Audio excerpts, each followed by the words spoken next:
Saya berkali-kali cerita kalau ngaji, saya sekaligus kampanye.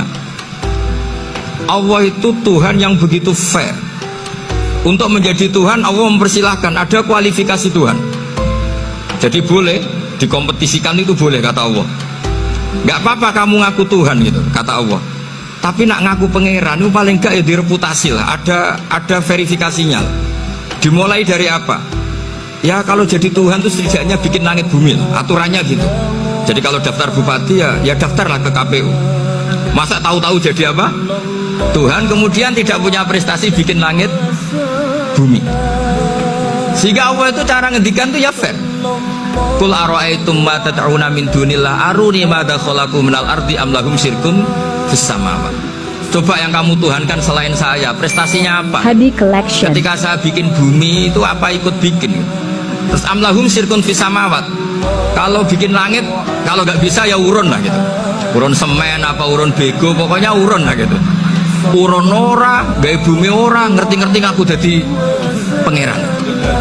Nah, aku lihat buranakum. Jadi ya kan ya lucu kan, misalnya syarat kiai di Salafiyah kan keluarga Kiai As'ad, cucunya ngaji ngalim. Orang keluarga Kiai As'ad tuh punya, aku kiai utama di Salafiyah. Oh mesti dipenjara ya. Lah yo gak gawe langit bumi, gak ada prestasi terus ngaku sebagai apa? Tuhan. Sehingga fair. Ada orang ateis datang ke saya, Pak, saya mau Islam asal Anda bisa menjelaskan Tuhan itu siapa. Terus saya tanya, ini ngajak goblok-goblokan apa pinter-pinteran kata saya. Terus dia jawab, ngajak pinter-pinteran Pak, saya ini doktor katanya. Maksudnya di akademiknya dia doktor, mungkin jurusan matematika atau apa, tapi di ketuhanannya jeblok. Terus tak tanya, kalau ini ada kertas, kamu suka ada rumusnya apa suka ada? Ya suka ada rumusnya. Kenapa ada kertas? Ya karena ada yang bikin. Nah kira-kira berstatus membikin atau membuat itu sesuatunya maujud apa enggak? Ya pasti maujud lah, pasti ada. Ya sudah, anggap Tuhan itu adalah sebab dari semua yang ada. Masa alam yang seperti ini, langit dan bumi ini maujudat, kemudian kamu katakan kholaqohal adam, bahwa alam raya yang maujud ini diciptakan oleh ketiadaan. Ya juga, berarti Tuhan itu ya. Ya itu yang namanya Tuhan. Lah mulai dulu kiai-kiai ngomong gitu kan saya Islam katanya. Jadi kiai-kiai itu kadang-kadang kalau dakwah pokoknya KBU digawe Tuhan. Beda dengan dakwanya orang-orang mantek. Orang-orang mantek itu kan nggak pernah nyebut Allah. Ini alam hawadis, labuda min muhdis. Meskipun mereka, nah muhdis ini menurut Islam namanya Allah, tapi sebetulnya kan nggak langsung bilang Allah. Jadi tak kasih tahu, alam raya ini maujud gak? Ya maujud Pak. Bisa nggak sesuatu yang nggak ada menjadi faktor wujudnya yang ada? Ya udah bisa, namanya nggak ada itu nggak bisa jadi faktor. Nah itu hebatnya ulama-ulama kita ketika mengenalkan Allah itu siapa? Zat yang wajibil wujud.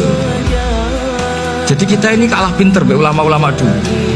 Ya alhamdulillah kalahnya sama ulama dulu. Kalau kalah sama ulama sekarang isen lah. Jadi ulama dulu sudah pinter. Pasti pertanyaan dasar manusia, hadil maujudat tuh man kholaqoha, siapa yang menciptakan? Kalau kamu langsung jawab Allah atau Tuhan, mereka pasti tidak nerima.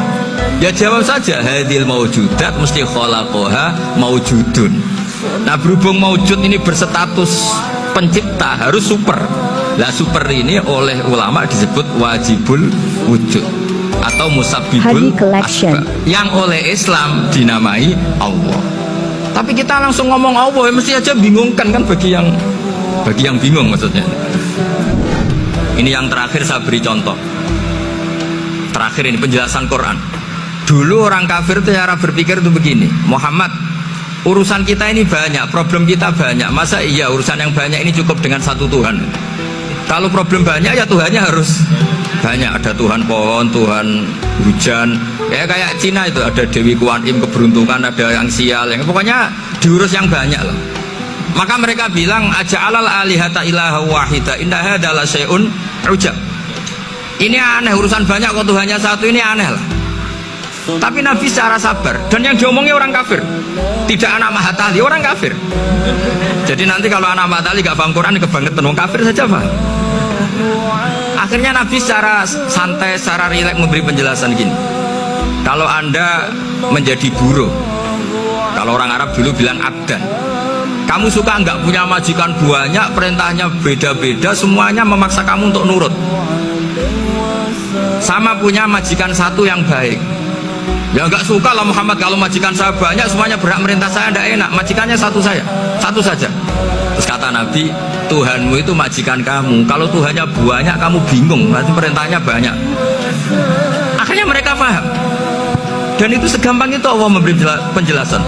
Daraba wa masalah rojulan fihi syuraka umutasyakisuna wa rojulan salamal lirojul hal yastawiyani masalah alhamdulillah. Langsung diberi analogi. Kalau kamu jadi buruh punya majikan banyak yang perintahnya beda-beda, kemudian jadi buruh yang majikannya satu, kamu milih mana? Ya milih satu Muhammad. Ya sudah, kalau Tuhannya banyak, perintahnya banyak, kamu juga bingung. Langsung menjadi paham. Nah, ketika ada orang tidak ikhlas, Nabi cara memberi penjelasan juga gampang. Misalnya saya dikasih uang Gus Azaim 1 juta, kemudian matur nuwun saya sama Pak Afif, ya aneh nggak? Saya ini orang aneh nggak? Orang aneh nggak? Itu Nabi kalau mencontohkan orang tidak ikhlas gitu.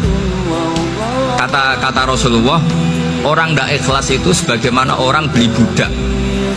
Min kholisi malih, budak itu dibeli dari uangnya sendiri. Kemudian fa'amila hadal abdu, budak ini kemudian bekerja dan a'tohullatahu, hasilnya dikasihkan sama orang lain.